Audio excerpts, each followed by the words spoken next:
gracias por venir a la convocatoria de un acto más de Serendipia, de la presentación de un libro que siempre es un acontecimiento más que gozoso, y más en esta colección que son libros que versan única y exclusivamente de nuestra ciudad, de Ciudad Real.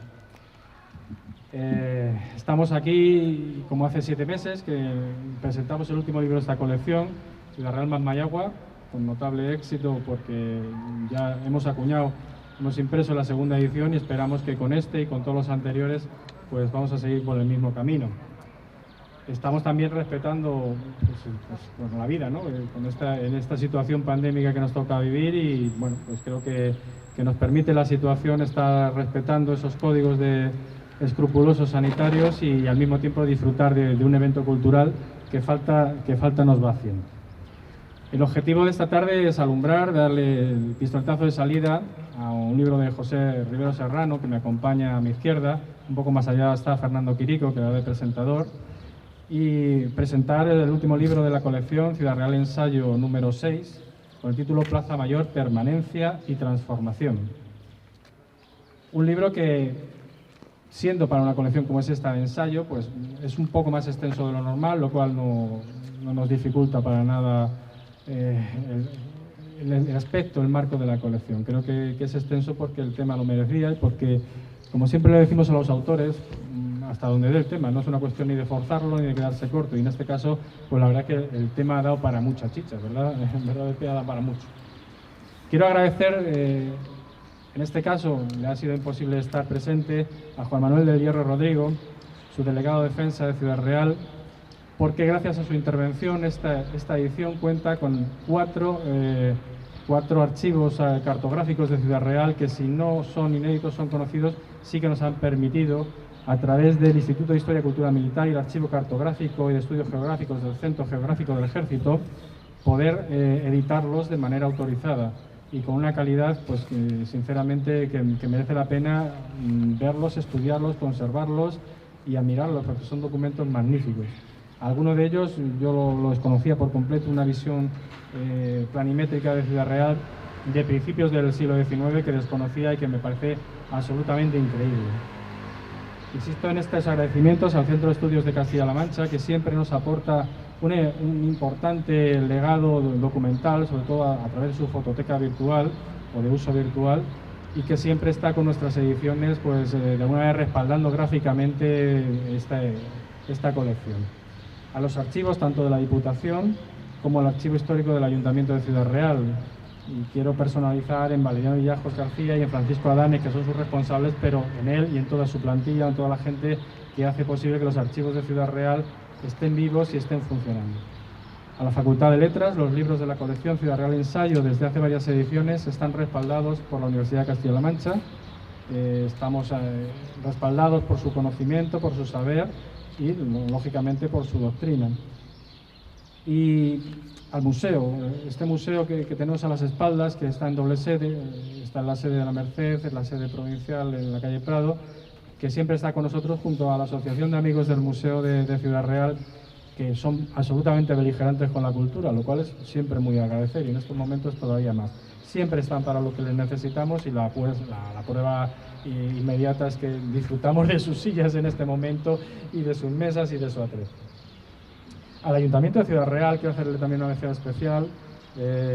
Nos acompaña Sara en representación de la corporación por el esfuerzo que ha hecho en esta edición, también económico, que para nosotros es importante.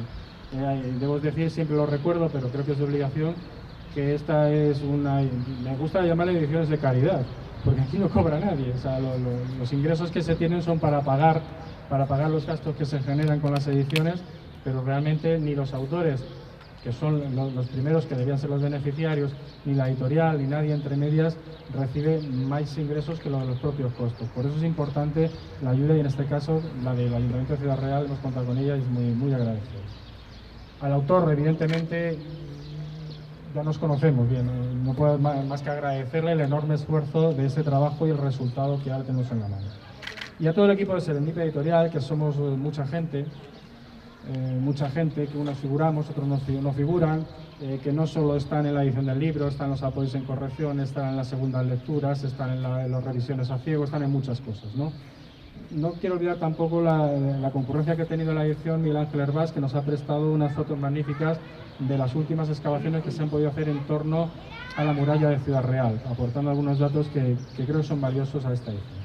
Bueno, Ciudad Real Ensayo, por no demorarme mucho más, y gracias a todos ustedes, evidentemente, que se me olvidaba decirlo, por estar con nosotros.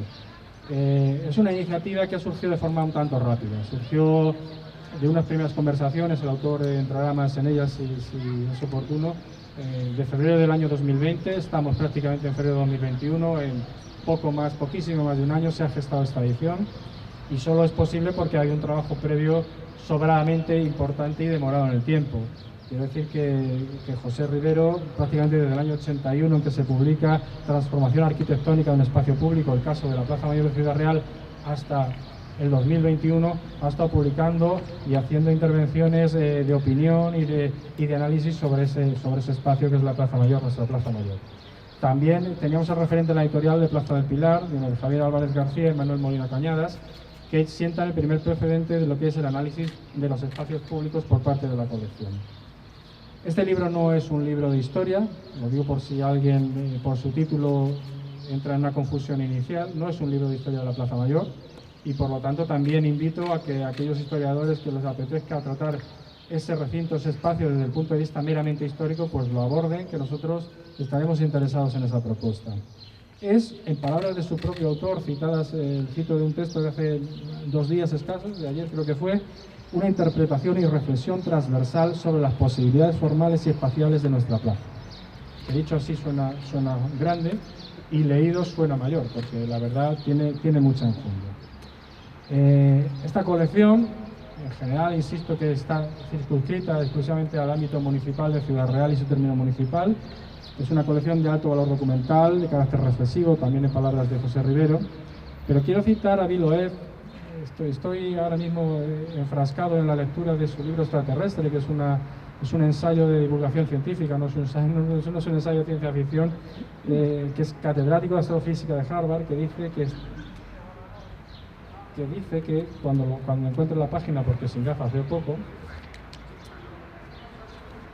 que la ciencia es una experiencia de aprendizaje que funciona mejor si somos humildes, y en eso estamos también. Es nuestro deber mantener al público informado, motivado, entusiasmado con los avances del conocimiento y de la investigación. Así, ese público dirigirá su interés y el trabajo de sus hijos, que serán las mentes más brillantes del futuro, hacia los retos más insólitos. En esto estamos. Estamos gracias a la colaboración de un nutrido grupo de investigadores, de científicos, que aportan su documentación y su trabajo a la difusión, a la divulgación. La divulgación parece que a veces está un poco como de modelo, que está fuera de ámbitos científicos puros, pero que es absolutamente necesaria para motivar al resto de la sociedad.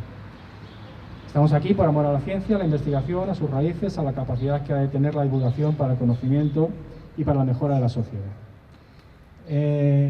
Tras este número, y voy cerrando, tras este número los siguientes que tiene prevista la colección serán Tabernas, Bares y Bodegas, que es el primero que hacemos sobre patrimonio inmaterial de Sinesio Naranjo Gijón, San Pedro, Historia de su Historia, de Mónica Felipe Martínez, y La Capital de la Mancha y su prensa, publicaciones periódicas de Ciudad Real 1811-2020, de Isidro Sánchez, que creo que nos acompañan por aquí, y que sin gafas. Hola Isidro, buenas tardes. Y otra decena larga de títulos que están en diversas fases de elaboración.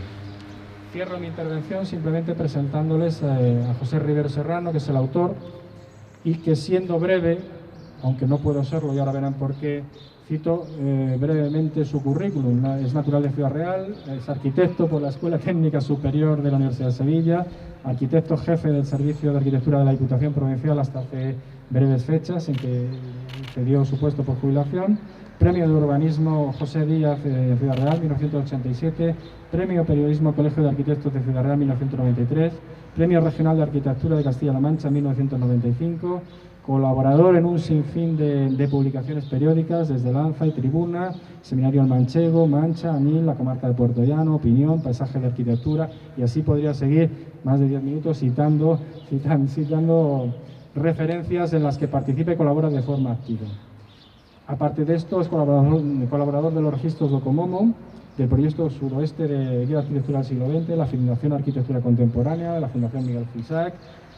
Tiene más de un centenar de trabajos en revistas especializadas, más de 2.200 artículos publicados, más de 9 catálogos expositivos cerrados con sus textos, ha colaborado en 36 obras colectivas, es autor de 16 libros.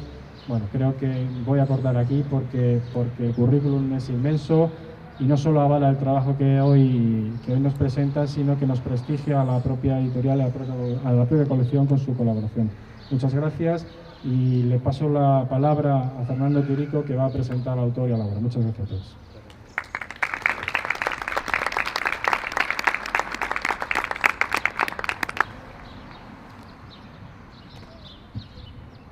Buenas tardes. Voy a quitarme la mascarilla. Señoras y señores, queridos amigos, buenas tardes. Es un placer y un honor que Pepe me haya invitado a presentar este libro llamado Plaza Mayor, Permanencia y Transformación, que, como él mismo describe, no es una historia de la Plaza Mayor, es más cercano a un ensayo reflexivo que a una secuencia histórica lineal adormecida, en palabras suyas. Mirar, como mi oralidad es parecida a una muñeca rusa, yo soy proclive cuando hablo en directo a contar una historia dentro de otra y luego ir desenvolviéndome. Me he tomado la libertad de escribir unas notas. No os asustéis, voy a ser breve, voy a procurar ser conciso, pero voy a leer para no dispersarme y no alargarme en el tiempo, que por cierto me voy a cronometrar. Venía hoy para hablaros de este ensayo recién publicado. No esperéis una novela, es un libro tan interesante como crítico y tan necesario como constructivo, con la cantidad de datos que participa y el rigor con el que están documentados. Claro ejemplo son las imágenes como con pie de foto que el libro contiene, un detalle que la define y que me llamó la atención nada más comenzar a leer el libro, pues en ellos Rivero nos habla de escritos intencionadamente largos, precisando el sentido de la ilustración, su origen y su momento histórico. Voy a leer el primer pie de foto que el libro tiene. En la página anterior, fotografía de la Plaza Mayor desde la azotea del Museo de Ciudad Real. La imagen fue tomada en los primeros días de la nueva normalidad, 23 de junio de 2020, que sucedió al estado de alarma decretado por el gobierno con el fin de atajar la pandemia del COVID-19. De ahí que los pocos transeúntes que se cruzan vayan pertrechados con sus respectivas mascarillas sanitarias. La razón por la que Pepe hace esto, obviamente, es porque fija temporalmente desde la primera página el libro, porque ya no vuelve a hablar del presente a lo largo de todo el libro.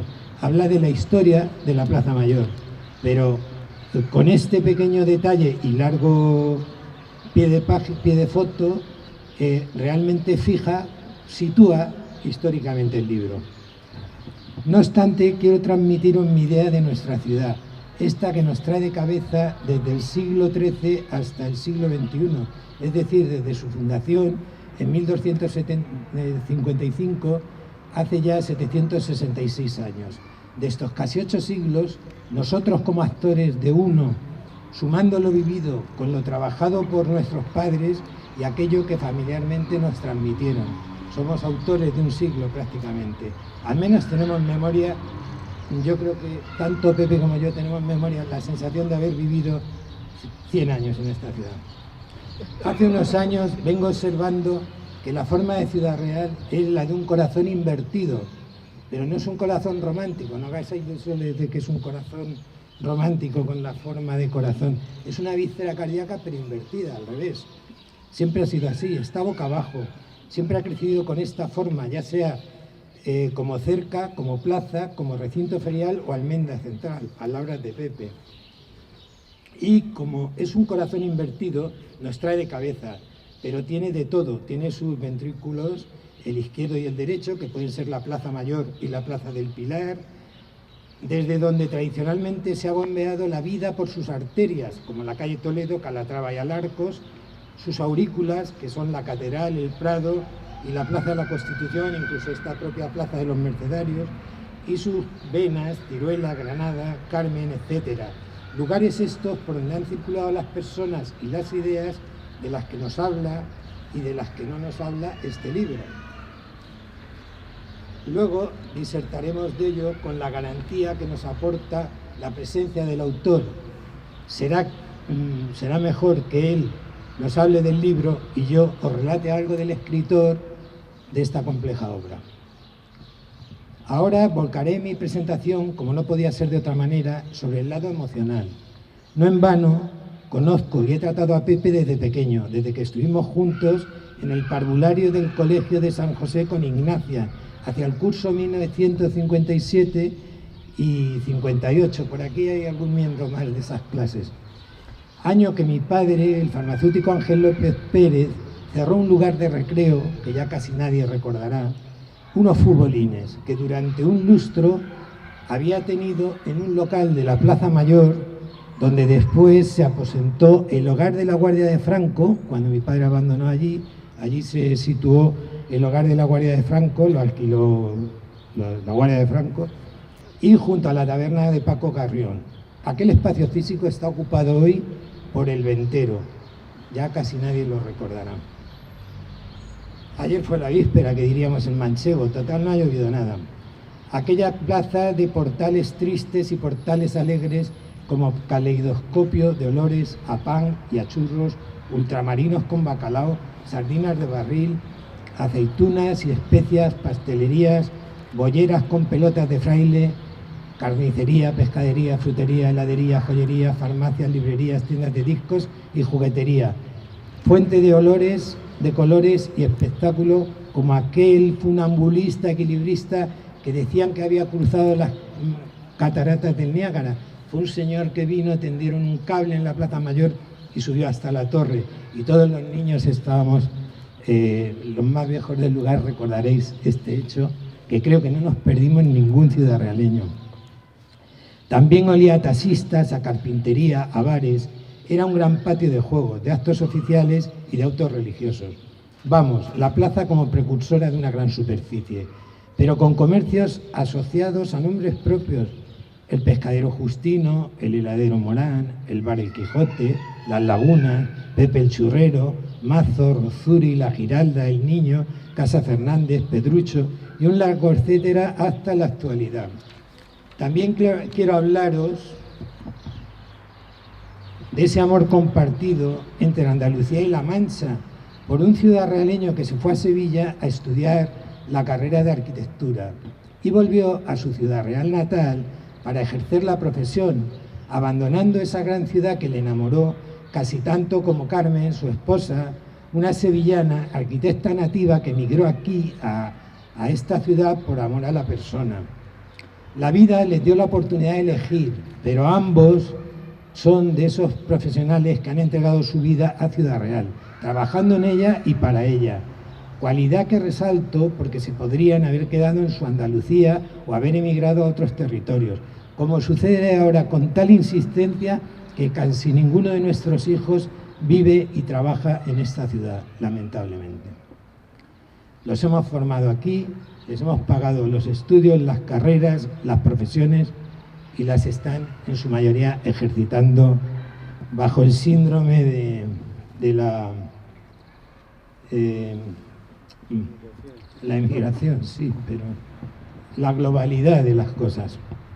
Como he dicho, versará mi presentación sobre la importancia y la necesidad que tenemos de profesionales como él. Autor, arquitecto, escritor, persona, manchego de permanencia y transformación y andaluz consorte que no renuncia a su cuna.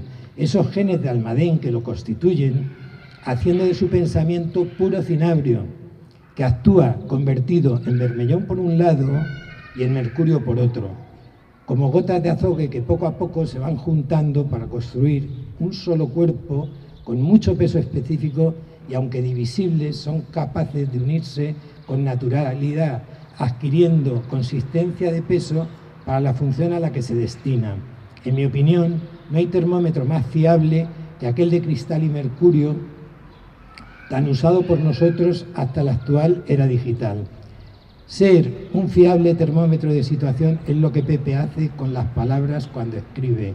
Junta conceptos, empujando unos con otros y los referencia para que se diferencien de los que le son propios. Perdonad.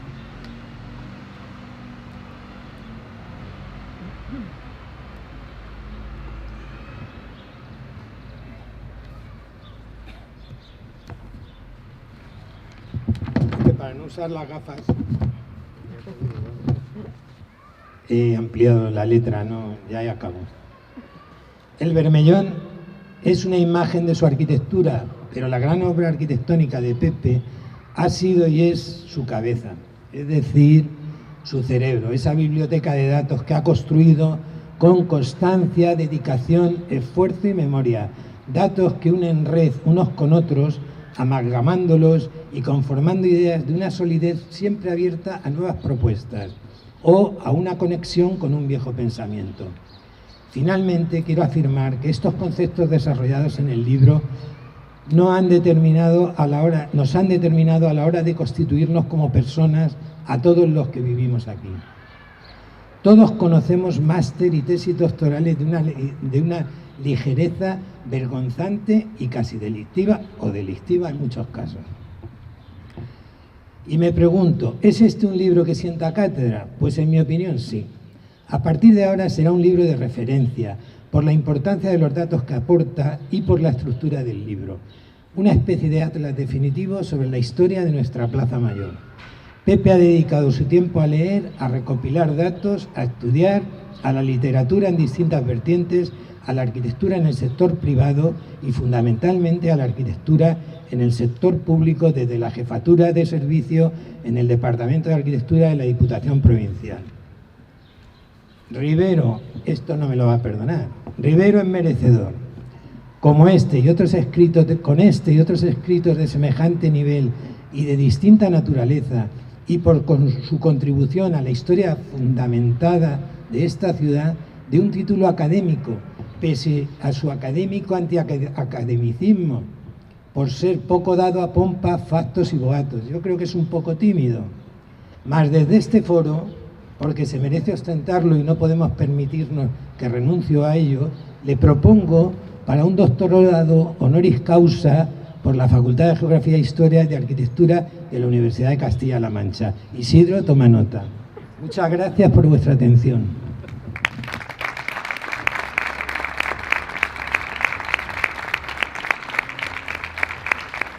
Sí, buenas tardes. ¿Se oye? No.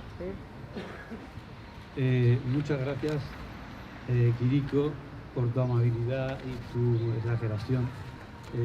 Agradeceros a todos también. ¿Me acerque más? Oh, es que pesa muchísimo. A Serendipia, José Luis, por estar en estas condiciones compareciendo en la presentación de este trabajo. Es la segunda comparecencia, ya lo decía José Luis antes, que se ha hecho en el año que llevamos de confinamiento, de pandemia y de crisis. Pero vamos a dejar lo peyorativo, vamos a entrar en aspectos que pretendan aclarar un poco el contenido. Hablaba Quirico antes de algunos... No se oye. Yo creo que está mejor esto, ¿no? Bueno, no quieres acercarse. Sí, se acerca. ¿Ahora? Sí. Ahora. Estaría a mitad de camino. Bueno, hablaba antes Quirico de algunos conceptos que los enfrentaba y los confrontaba. Me preguntaban hace unos momentos antes de empezar justamente lo que subyace en el propio título del texto. Permanencia y transformación son dos conceptos antagónicos. ¿Cómo puede usted hablar de algo que permanece y se transforma? Si permanece, evidentemente, no hay transformación, y si se transforma, no hay permanencia. Esto referido al caso de la plaza, en donde ya se ha dicho, se dice incluso en el prólogo aventajado, como se denomina, y digo que es un prólogo aventajado porque está escrito al final. Los prólogos se suelen escribir al principio y entonces responden con anterioridad a lo que va a venir después. Este está hecho con posterioridad, porque también lo comentaba José Luis, gran parte de las reflexiones, las capturas, los documentos que se van hilvanando tienen unos orígenes hacia 1981, en el trabajo que también se citaba en Almud, en un trabajo que hice en colaboración con Alejandro Moyano, se llamaba Transformación Arquitectónica, que yo por cierto cito mal, porque lo cito en plural, pero también tiene su lógica, de un espacio público, el caso de la Plaza Mayor. Con posterioridad, en 2001, el Ayuntamiento de Ciudad Real, con Rafa Romero en la Concejalía de Cultura, me propuso unos cuadernos gráficos que se fueron produciendo sobre la ciudad y referido sobre la plaza. Después, en 2005, en la revista del Colegio de Arquitectos, volví a la carga y finalmente, entre el 2013 y el 15, concebí un folletón por entregas en el periódico digital Mi Ciudad Real. Esos son los precedentes, por algo que explicaba también José Luis antes. El libro realmente nace en febrero del año pasado, del 2020, y por una serie de circunstancias, de vicisitudes, se pone en marcha prácticamente en marzo y yo concluyo la redacción en julio o en agosto. Diría, ¿qué velocidad? No, velocidad no. ¿Qué sedimentación de esfuerzos precedentes? Y ahí quería marcar la diferencia con el punto de vista del año 81, un punto de vista, si se quiere, fruto de una década muy difícil. La década que va del 71 al 81 es difícil y ahora lo explicaré, no solo por razones políticas, muerte de Franco, golpe de Estado que hemos celebrado hace poco, sino fundamentalmente el 72 es el acuerdo de demolición del consistorio de Vara y Soria, el 77 es la publicación del libro de Fernando Chueca sobre la destrucción del patrimonio urbanístico español, donde Chueca recurre a una suerte de calificación del estado de las ciudades, y Ciudad Real, junto a Albacete y Guadalajara, pues sale tan mal parada que le da la máxima calificación en esa degradación. El año 80, por contra, es el año del renacimiento de la ciudad, en una campaña que hace la UNESCO, un año después de que se hubiera producido las primeras elecciones democráticas, que fueron concebidas no solo en Ciudad Real, en Sevilla, en Madrid, en muchos sitios, como una esperanza para frenar todo el proceso de deterioro urbano que se había producido durante el franquismo. Luego se vería que ni con democracia ni con corporaciones democráticas estos procesos se detenían. Digo esto porque ese trabajo del 81 pone el énfasis en la transformación, una transformación que evidentemente es destructiva. Y ahora, al cabo de 40 años, yo valoro no la transformación, porque realmente las transformaciones lo han sido de la epidermis, de la altimetría, de los alzados, cuando lo único que ha permanecido es, en frase poética y afortunada del profesor Antonio Bonet Correa, cuando habla de que las plazas españolas son un cubo de aire cerrado. Bueno, pues ese cubo de aire cerrado, a mi juicio, es la real y auténtica permanencia de ese espacio.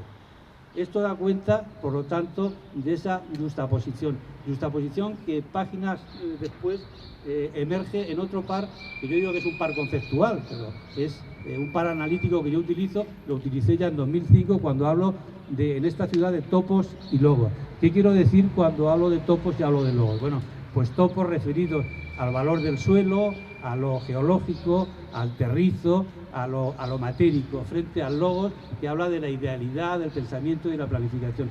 Digo todo esto porque la historiografía de Ciudad Real, y hay cantidad de referencias, dan por bueno unos relatos que son casi mitológicos. Dan cuenta de que el rey Alfonso, movido por los astros, llevaba una esteba de bueyes, fue trazando el óvalo, perfecto óvalo, dice Díaz Jurado, que luego esa frase repercute en historiadores del 18 y del 19, cuando realmente uno ve y configura la formalización de este recinto, y evidentemente no hay ni perfección ni estado de iluminación del fundador, que al mismo tiempo que fundador parece que fue el primer alarife, el primer maestro. Algo tremendamente paradójico, como delegado Marchán irónicamente cuestionaba a esa historiografía. Incluso un historiador francés del medievo, como es Gimpel, da cuenta de que los maestros canteros del siglo XIII y siglo XIV, es decir, rara vez, dice él, tocaban la piedra.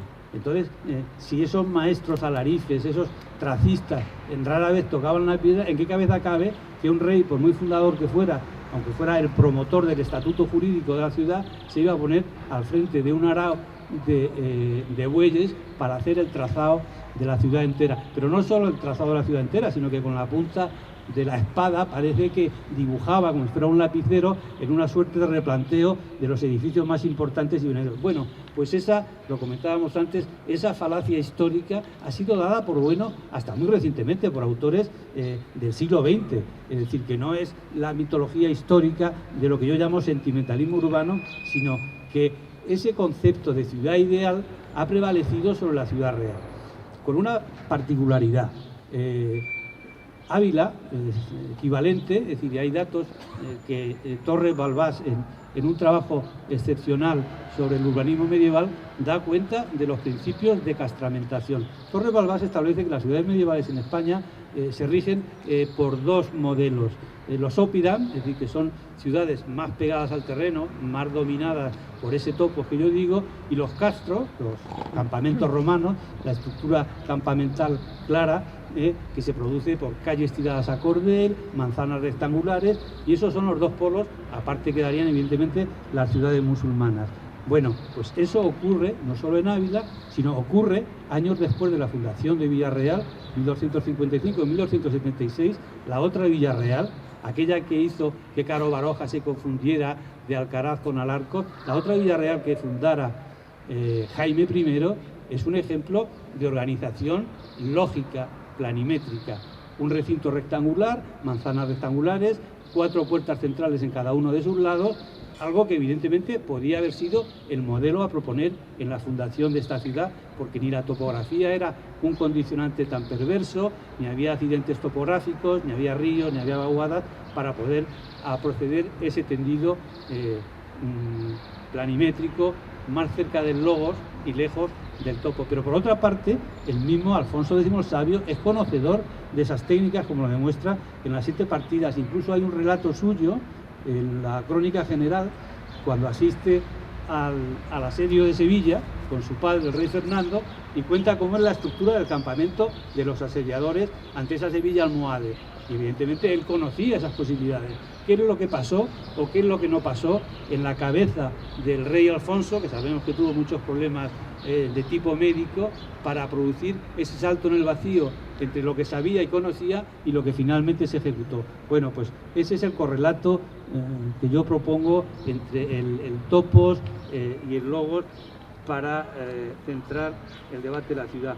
Hay otros que evidentemente también conjugo en la estructura de los capítulos, y uno es cerca y plaza, cerca referido al recinto amurallado y la plaza como confluencia de las rutas camineras más importantes, que es el lugar común al que todos los historiadores llegan.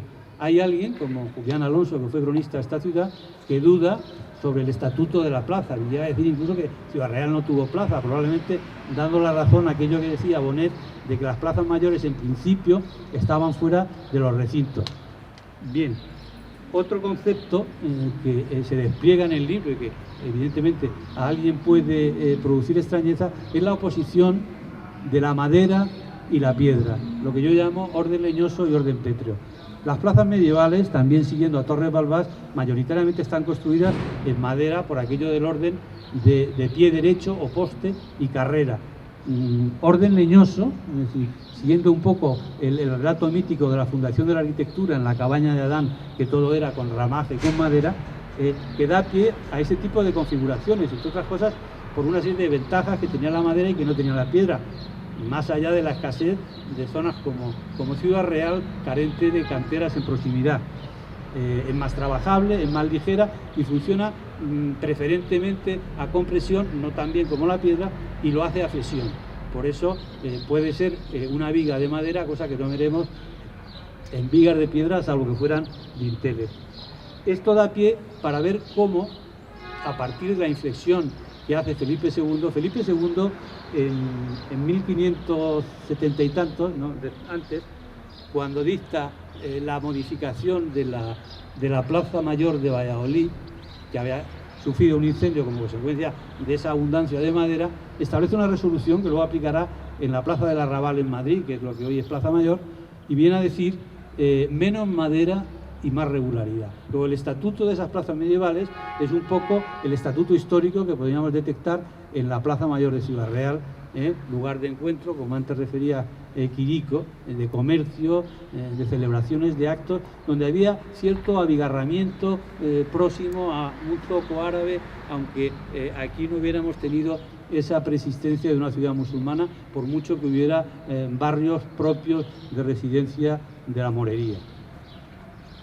Entonces, esto permite entender cómo hay una obsesión histórica en la supresión de ese orden leñoso, tenido por poco decoroso en algunos momentos, y la búsqueda pues casi áulica y grandiosa del el orden pétreo que proporciona la madera, entre otras cosas por la durabilidad. Ese mismo recurso ocurrió en el siglo XVIII con los retablos leñosos del barroco, que fueron prohibidos por Carlos III para evitar justamente los incendios que se producían con determinada frecuencia.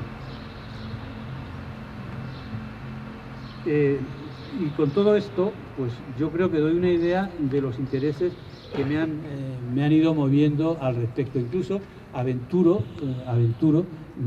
una distopía, la otra la puedo aventurar aquí. La primera distopía es que en 1865, cuando Cirilo Vara recibe el encargo de realizar el consistorio que se demolió en el 72,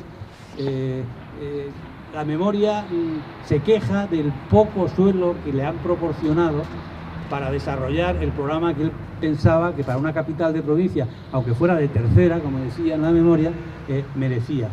Esto unido a una falla fundamental expuesta por el profesor Villegas en sus trabajos sobre Ciudad Real, cuando, analizando la estructura de la Plaza Mayor, enuncia algo que es sintomático, es la ausencia de un templo en este recinto. A partir de Felipe II esto sería norma, es decir, las plazas que se elaboran siguiendo el modelo unitario del último Renacimiento y el primer Barroco, Salamanca, Madrid, ya van huyendo justamente de esa coexistencia que ha sido un paradigma en las ciudades medievales. Bueno, Villegas denuncia ese extremo, no, enuncia más que denuncia. Es decir, en la Plaza Mayor de Ciudad Real, es decir, bueno, estaría el templo primitivo de Pozuelo, que sería la iglesia de Santa María. Si hubiéramos seguido las quejas de Cirilo Vara al respecto y el ayuntamiento del siglo XIX no se hubiera sentado en las carnicerías existentes, se hubiera trasladado, yo sugiero, al recinto del Prado, habríamos tenido la petición de Villegas verificada. Ese ayuntamiento de 1868 se había elevado en lo que hoy ocupa la abandonada Casa de Cultura de Miguel Fisac, y habríamos tenido el recinto cumplido. Las carnicerías habían sido en su sitio, pero claro, pasaría justamente que la plaza habría perdido esa centralidad al desplazar el propio ayuntamiento, aunque evidentemente las plazas posteriores a Felipe II no necesitan obligatoriamente la presencia del consistorio en su recinto. Y la segunda distopía es que esa historia vuelve a repetirse cuando en 1972 el ayuntamiento presidido por Eloy Sancho se empeña por supuesta ruina del edificio en derribarlo y hacer un nuevo ayuntamiento, que es el que finalmente ejecuta Fernando Higueras. Fernando Higueras es un arquitecto tan singular como importante, tan problemático en su vida como conflictivo. Y yo estoy convencido que en esa historia hay muchos claroscuros que todavía han de ser contados, entre otros el papel protagonista que tuvo en esta historia alguien que cuenta con el título de hijo adoptivo de esta ciudad, como es Manuel López Villaseñor, no solo con el título de hijo adoptivo, sino con un museo personal. Bueno, si el ayuntamiento de Cirilo Vara hubiera sido consolidado y reformado, no había ningún problema en que el nuevo consistorio se hubiera puesto, por ejemplo, en un sitio exento, los jardines del Torreón. El Fernando Higueras, su arquitectura funciona mucho mejor estando exenta que estando en contacto con otras piezas edificadas. Y basta ver el ensamblaje que se produce con la medianería del lado de Poniente, que es un horror y una barbaridad, que ahora se ha retomado con el jardín vertical, pero eso no deja de ser una falla arquitectónica digna de control como la falla geológica. Y esa sería la segunda distopía.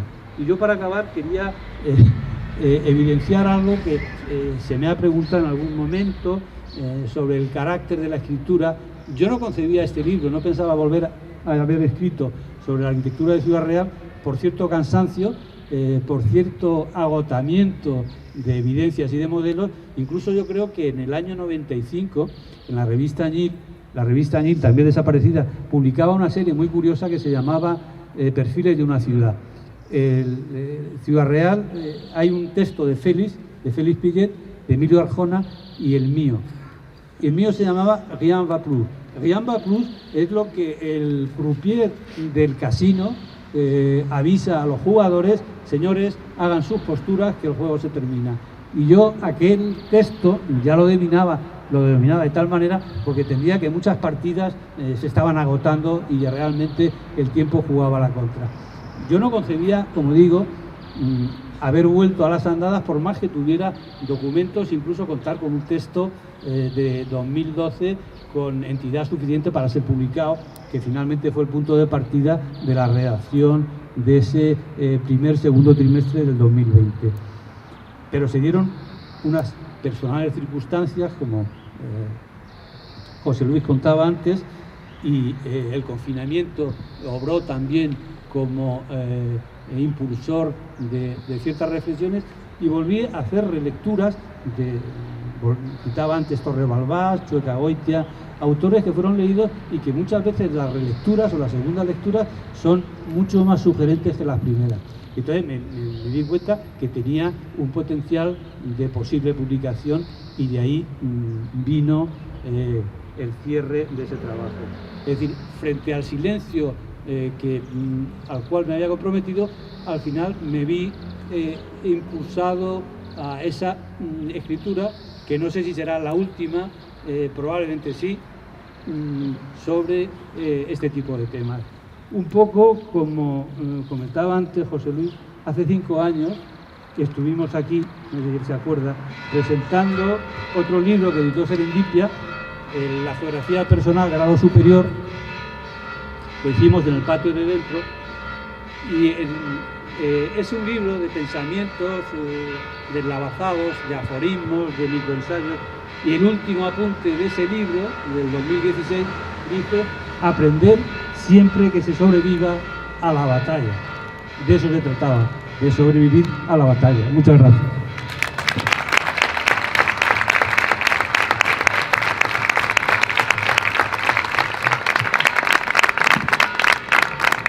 Muchas gracias a todos, muchas gracias a José Rivero, muchas gracias a Fernando Quirico, muchas gracias a todos ustedes por participar con nosotros en esta puesta de largo de un nuevo documento que creemos que va a ser interesante y fundamental para esta ciudad, para conocer esta ciudad.